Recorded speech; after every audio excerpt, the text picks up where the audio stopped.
Se você tem algum problema para resolver,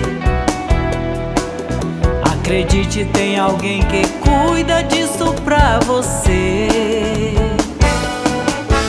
Ele é um advogado muito especial.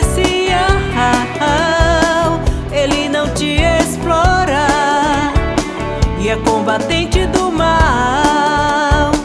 O dono do poder, ele é o dono do poder. Ele é maravilhoso, é muito glorioso. O dono do poder, o dono do poder.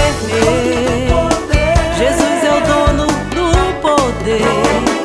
É o Deus de maravilhas, é vitorioso, dono do poder.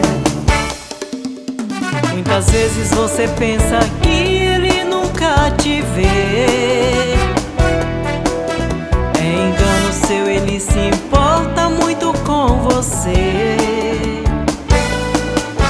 Ele fica sempre a te olhar e te esperando está.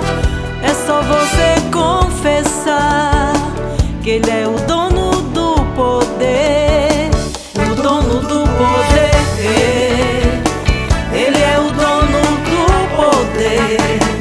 Ele é maravilhoso, é muito glorioso. O dono do poder, o dono do poder.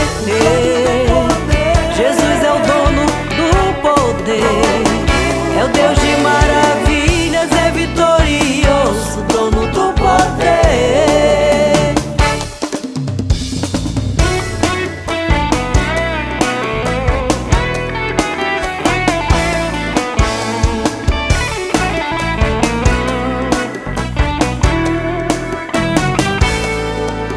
Se às vezes você fica sem vontade de viver, não se intimide, ele está olhando pra você.